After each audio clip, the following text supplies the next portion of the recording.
Um dos objetivos de um escritor é transformar o que acontece num pedaço do mundo em algo interessante para o mundo todo, e nem todo mundo consegue isso. O nome desse programa é O Mundo Cabe no Meu Quintal. O mundo cabe no seu quintal? Bom, sem dúvida cabe. Quando eu morava no Crato, ao lado da minha casa havia um rio. E esse rio era a minha casa. Então, o mundo todo estava ali. O mundo todo estava também no Crato, naquela cidade. Todo o cinema do mundo chegava ao Crato. Quando eu saí do Crato com 16 anos, eu já conhecia o cinema de Fellini, já conhecia o cinema de Godard, já conhecia bom cinema americano e já havia lido excelente literatura. E era uma cidadezinha do interior do Ceará. Então, o mundo estava ali. E essa outra frase do Tolstói? Se queres ser universal, começa por pintar a tua aldeia. Você acha certo, errado? Eu estive num encontro em Natal, um encontro de literatura, dividi uma mesa com o Rubens Figueiredo. E, como acontece em todos os eventos literários, eu participo de muitos eventos, alguém faz a pergunta final: Ronaldo, você é um escritor regionalista? E aí, quando me fizeram essa pergunta, Rubens mexeu-se na sua cadeira e disse: eu posso responder essa pergunta? E aí ele diz: eu não sou um escritor universalista, eu sou um escritor regionalista. Deus me livre de ser um universalista. E aí ele cita essa frase do Tolstói e diz que, lendo e relendo e revirando toda a obra do Tolstói, ele é um grande tradutor do russo, você sabe, não é? Ele disse que nunca localizou essa frase, mas essa frase deve ser de Tolstói, porque se dizem que é de Tolstói, é de Tolstói. Mesmo que Tolstói nunca tenha escrito, mesmo que ele nunca tenha dito, mas ela tornou-se dele. Sem dúvida. Eu só posso falar daquilo que conheço. Machado não escreve sobre outro lugar que não seja o Rio de Janeiro. Nesse sentido, ele é o mais regionalista de todos os escritores. Shakespeare é que escreve, coloca os seus personagens em todos os lugares do mundo. Mas esses lugares do mundo não têm nenhuma cor de outro lugar do mundo que não seja a própria Inglaterra. Os dramas que ele compila e reescreve com seu gênio, na verdade, são todos ingleses. O idioma que ele fixa nos seus 50 mil verbetes é o idioma inglês. Então, todos nós, se não tivermos uma paisagem, um lugar sobre o qual escrever, será difícil nos tornarmos escritor. Mesmo Borges, com todo o mundo dele, com a propriedade sobre todo o mundo, no fim, está sempre falando da Argentina. É sempre um escritor argentino. O que é o universalismo na literatura? O que é o universalismo na literatura? Então, é universal na literatura tudo aquilo em que você se reconhece.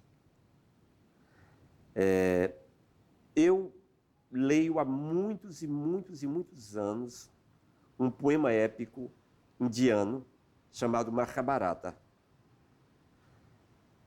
Por que o Mahabharata? Um poema escrito provavelmente 600 mil anos antes de Cristo, depois fixado talvez por volta do século I, não sei exatamente, fixado pelos Brahmanes. Por que esse poema me toca? Por que esse poema tocou a um inglês, Peter Brook, a um francês, Carrier, que o adaptaram para o teatro e se tornou uma das obras marcantes, um marco no novo teatro do mundo? Por quê? O que tem nessa literatura que faz com que todas as pessoas se vejam, se identifiquem? O quê? Na verdade, universais são as questões do homem. Tudo aquilo que trata das grandes questões do homem, da humanidade, são os temas universais. A forma, o lugar podem variar. o grande romance de Guimarães Rosa, O Grande Sertão Veredas, ele é escrito num idioma muito próprio de Guimarães Rosa. Não, aquilo dali não é o nosso português corrente, o nosso português laico.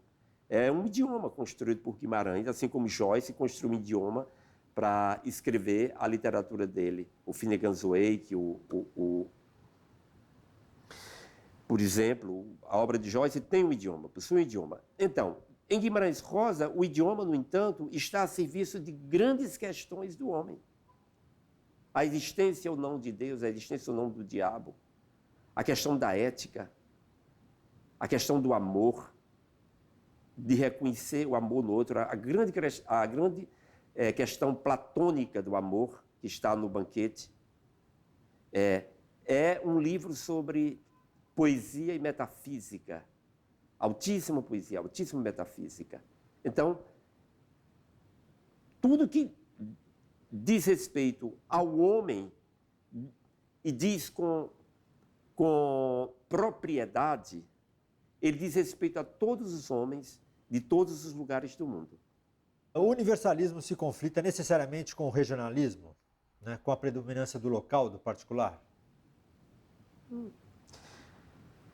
Olhe, no Brasil o termo regionalista ele se tornou muito confuso, porque ele é normalmente confundido com o movimento regionalista de 30, que eclodiu aqui em Pernambuco com Gilberto Freire e com escritores como Graciliano, Raquel de Queiroz, Lins do Rego. Eu não acho que haja nenhum conflito. Milan Kundera pode ser um escritor regionalista e pode ser um universalista. Você acha que, para certa parte da crítica, o cenário é quem decide se uma coisa é regional ou não? O cenário pode decidir se uma coisa pode ser considerada regional. Por exemplo, um salgueiro não é regional, mas um pé de mandacaru é regional. Veja, uma narrativa que aconteça aqui no Recife, ela pode ganhar um caráter regional, mas a mesma história, se for contada em Nova York, a mesma história, ela poderá ser universal. Dentro desses conceitos, que para mim não tem o menor significado. A questão na literatura, como no cinema, como na música, como em tudo, é uma questão de cultura dominante. É uma questão de cultura colonizadora e cultura colonizada. O que faz com que todo mundo conheça o Senna é a importância da cultura francesa no mundo. Ninguém vai estranhar ao ler Balzac em folhear 100 vezes Senna, e ver o nome desse rio. Automaticamente terá uma gestalt do Senna. Mas, ao ler Rio Capibaribe, ela vai estranhar. Porque nós não temos importância cultural. Nós não somos uma cultura dominante. Você compreende? Quem tem mais chance de ser considerado universal? A literatura popular ou a literatura erudita? Ou não faz diferença? Olhe, a literatura popular, ela faz parte de um... Quando eu digo popular, literatura oral. Ela faz parte de um conhecimento comum, de um grande rio que percorre os subterrâneos do planeta Terra, que percorre, entendeu, todos os níveis da nossa formação. A literatura oral, ela faz isso e ela une. As mesmas histórias que se contavam no Afeganistão eram contadas lá na Fazenda Lajedo, onde eu nasci. Uma noite dessas, já faz anos, mas uma noite dessas em que eu jantava com uma família de romeiros num lugar chamado Serra das Varas, em Arco Verde, sertão de Pernambuco, de repente, falta sal na comida, o dono da casa reclama e a dona da casa conta uma história. E quando ela conta a história, eu fico arrepiado, porque a história é rigorosamente igual ao Rei Lear de Shakespeare. Então, há uma tradição oral que está cada dia mais perdida, que ela é universal. E aí eu estou dizendo universal no sentido, para mim, correto. porque pertence a esse grande rio, esse grande caudal, pertence às narrativas próprias de todos os homens. E eu acho que há uma literatura escrita por autores, uma literatura autoral, que também, com o tempo, vai entrando no domínio público. Ou seja, vai se transformando em propriedade de todas as pessoas. Será que o best-seller, independente da sua qualidade ou não, é um livro que atinge que chega a ser mítico? Harry Potter, Crepúsculo, O Alquimista, será que eles atingiram esse inconsciente coletivo? Você colocou uma questão muitíssimo importante, muito pertinente. Eu acho que esses livros de grande sucesso, mesmo se você considera a grande carga da máquina publicitária, da máquina de venda, do mercado, mas eu acho que eles tratam de questões que são caras aos homens. Eu acho que sim. Tratam de sombras, lobisomem, vampiros, tratam de sombras. Harry Potter, idem, tratam de questões que sempre assombraram o homem e que encantam muito, continuam encantando todos os homens. Você veja no novelário brasileiro, na dramaturgia brasileira, como algumas novelas sempre terminam tocando por questões, fazem grande sucesso a partir de questões que são grandes questões míticas, assombros, crimes, busca de um culpado, castigo do culpado. Essas questões retornam, que são questões universais do homem.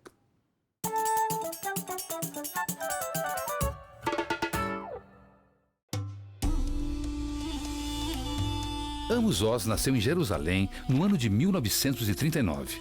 Sua narrativa tem como ponto de partida os conflitos étnicos e políticos de Israel. Ele já escreveu quase 30 livros, traduzidos em quase 30 línguas. A obra mais conhecida do mais conhecido escritor israelense da atualidade talvez seja Histórias de Amor e Trevas, uma crônica detalhada de sua vida em Israel. A partir de seu relato particular, o autor abre uma janela que permite conhecer e entender a história e os caminhos percorridos pelos judeus no século XX. Além de ficção, Amos Oz também se destaca por escrever artigos e ensaios sobre a questão política de Israel. Sobre minha mesa tem uma caneta preta e uma azul. Uma delas é para escrever artigos e dizer ao governo para ir para o inferno. A outra é para escrever histórias.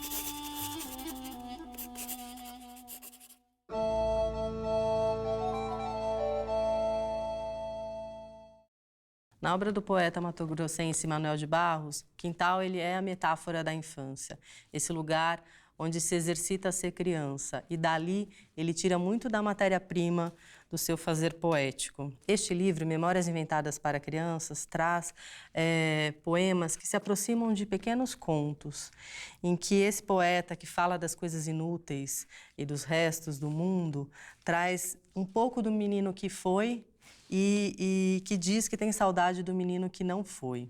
No poema O Apanhador de Desperdícios, ele diz assim: meu quintal é maior do que o mundo. Sou um apanhador de desperdícios. Amo os restos, como as boas moscas.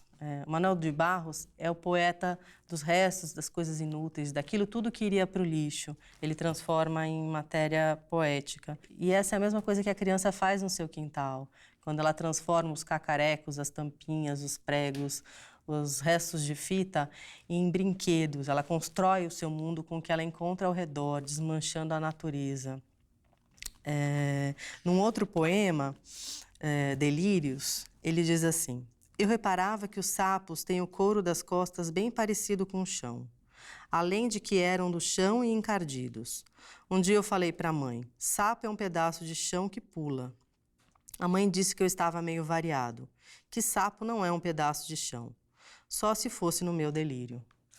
E o Manuel está sempre, como ele diz, delirando nos verbos, e ele escuta a cor dos passarinhos. Esse livro traz as ilustrações da Marta Barros, que faz delicadas garatujas que se aproximam bastante do universo do pai, do poeta. E nessas garatujas surgem figuras que a gente pouco reconhece ou sabe nomear, mas que parecem bem próximas de algo que a gente conhece, que talvez esteja lá na nossa infância. Esse é um livro que, sem dúvida, introduz a criança nesse universo do Manuel de Barros, que é esse poeta que busca o criançamento das palavras.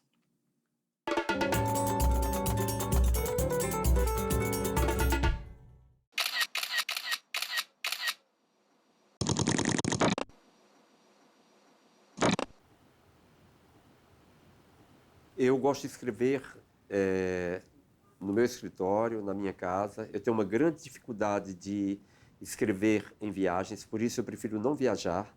Se eu estou preparando um novo livro, eu tento viajar o mínimo possível. O meu escritório é uma espécie de lugar sagrado. Eu escrevo sempre no computador.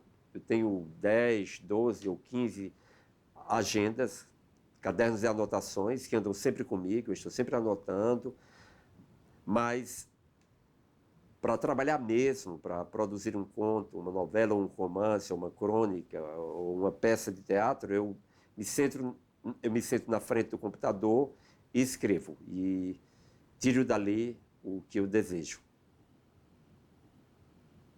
Bom, eu, de um modo geral, tenho um esboço do que vou escrever. Eu posso ficar anos com aquela ideia e um dia uma centelha, algo desencadeia o desejo de sentar e escrever.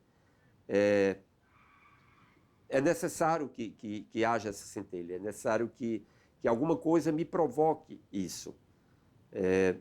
E pode ser que eu escreva um texto que acho que vai ser o começo e no fim aquele texto se desloca e vai se deslocando e termina sendo a conclusão do romance ou do conto. Mas eu tenho uma ideia geral do que vou escrever, mas é mais ou menos como atravessar um rio. Você entra aqui pensando que vai sair logo ali na frente e depois o rio lhe leva e você vai sair muito longe do seu lugar de partida. Bom, eu escrevo porque um dia eu me descobri escrevendo. Acho que por esse motivo. Um dia eu tinha recebido uma encomenda de uma redação na escola e li para minha mãe e ela se comoveu e disse: "Você escreve". Então, isso foi como um batismo, como quando meu pai mandou que eu lesse um texto da Bíblia e eu li e ele disse: "Meu filho, você já lê". Então, eu acho que escrevo porque eu sinto necessidade de escrever. Eu sinto necessidade de me comunicar através da escrita. Sou uma pessoa que curte a solidão, sou uma pessoa solitária, que gosta da ordem, da ascese, do recolhimento. E a escrita me dá a oportunidade de viver essa minha natureza mais íntima, mais introspectiva, mais fechada, mais para dentro.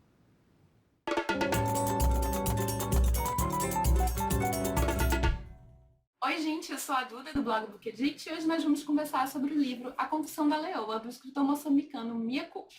Este livro é um romance semi-autobiográfico. Mia Couto conta na introdução que ele participou de uma caça aos leões. Ele foi acompanhado de caçadores no norte de Moçambique para tentar capturar leões que estavam aterrorizando a população local. Nesse tempo que eles ficaram lá, acabaram percebendo que os problemas deste povo eram muito maiores do que ataques de leões. Eram problemas que estavam arraigados ali há séculos e que talvez fossem um pouco mais do que eles poderiam fazer por eles. Então o Mia Couto pegou tudo isso que ele vivenciou para criar uma história sobre ataque de leões, que também vai muito mais do que a meros ataques de leões. Ela vai tratar de questões sociais muito maiores. O livro é protagonizado por um caçador, acompanhado de um escritor que representa a figura do Mia Couto na história, e também por uma mulher local, e é através do ponto de vista dela que a gente vai se dar conta dos problemas dessa população, principalmente dos problemas dela, para ter uma ideia do que acontece ali há um bom tempo. O que eu mais gosto na escrita do Mia Couto é a sua poesia. Ele tem uma escrita extremamente poética, reflexiva, muito bonita. Eu acho que o fato dele ter sido escrito originalmente em português já que em Moçambique se fala português, ajuda para essa poesia soar mais bonita aos nossos ouvidos, né? Também é repleto de metáforas. E logo no início do livro, a Companhia das Letras falou que respeitou a grafia vigente em Moçambique, ou seja, não foi preciso nenhuma tradução, e dessa forma nada se perdeu. Eu acho incrível também o fato como Mia Couto consegue criar uma história para o entretenimento, mas que vai além do entretenimento. Ele tenta conscientizar os seus leitores por problemas que estão acontecendo em outros lugares, conscientizá-los do que o rodeia. Essas questões sociais são ambientadas em Moçambique, mas elas podem ser verificadas e vistas em qualquer população do mundo. É uma coisa bem universal. Então, vários outros povos e várias outras pessoas sofrem deste mesmo mal. E é bem dramático, chega a ser até bem pesado em certas partes, principalmente levando em consideração que são inspirados em pessoas reais, porque o Mia Couto deixa isso claro logo na introdução também. Então, o fato de a gente saber que aquilo acontece com pessoas faz com que a gente se sinta mais comovido pela história. E, ao mesmo tempo, todo esse drama e toda essa tristeza possuem uma beleza própria por conta da escrita maravilhosa do escritor. Nesta aldeia, que no livro é chamada de Pulumani, a gente vê muito a supremacia do homem em relação à mulher. A gente vê essas pessoas que não têm vida praticamente, elas simplesmente sobrevivem, elas não têm anseios, não têm sonhos, elas têm que fazer e cumprir determinado papel a que foram determinadas e são muitas vezes tratadas como mero objetos e da pior forma possível. Então é uma história que facilmente irá tocar o coração de muita gente, repleta de citações maravilhosas que vai te fazer ter vontade de pegar aqueles papeizinhos e fazer várias anotações para que você não esqueça depois, além do escritor colocar provérbios africanos muito bons sempre no início de todos os capítulos. Então, no início de cada capítulo tem um provérbio que vai ter a ver também com o que será contado. E é isso, gente. Espero que vocês tenham gostado. Um beijo enorme para todo mundo que acompanhou e até a próxima.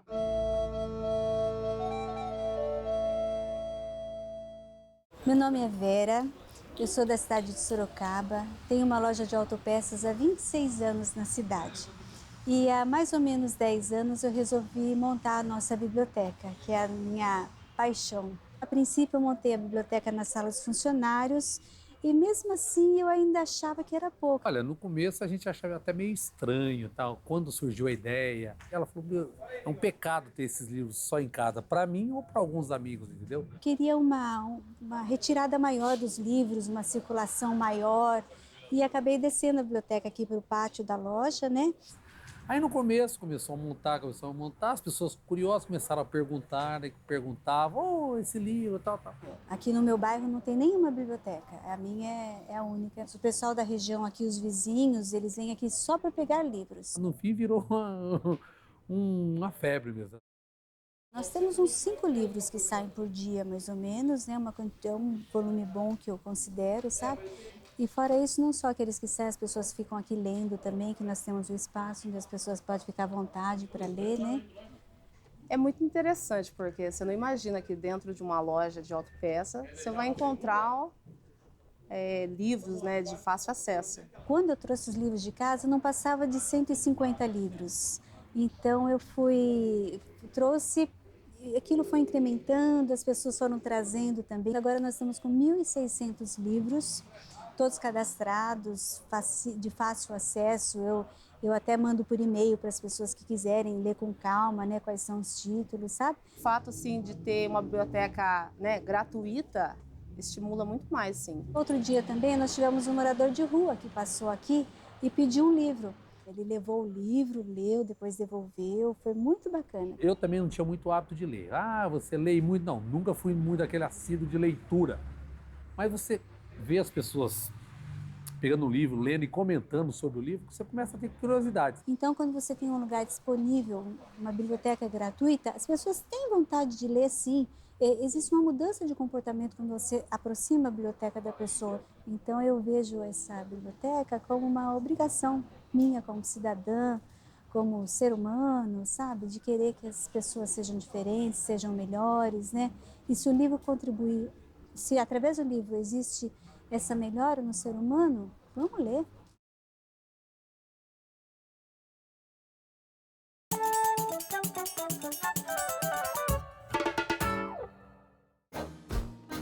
Ismail Cadaré nasceu na Albânia em 1936.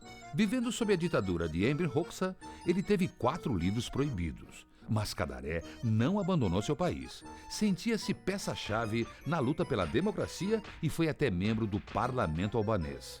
O livro O Palácio dos Sonhos é considerado sua obra-prima. ele narra a história de um homem cuja missão consiste em controlar, cadastrar e interpretar os sonhos. Outra de suas obras, Abril Despedaçado, foi adaptada pelo cineasta brasileiro Walter Salles, que ambientou a história no sertão nordestino. A obra de Cadaré tem um caráter universal. Um dos motivos é que o autor acredita numa certa imutabilidade da história.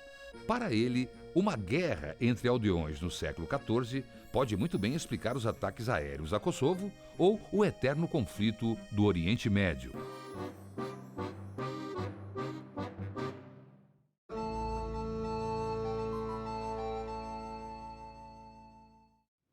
O meu país é um arquipélago de países submersos, desdém do dilúvio, um azul manchado de teus olhos, caminho descrevendo o teu corpo na rota encabulada dos espelhos.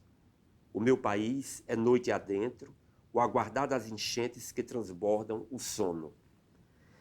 Este é o poeta Everardo Norões, o livro A Rua do Padre Inglês, um dos poetas que, do Crato, canta o mundo, do Recife, canta o mundo, do país pessoal dele, canta o mundo.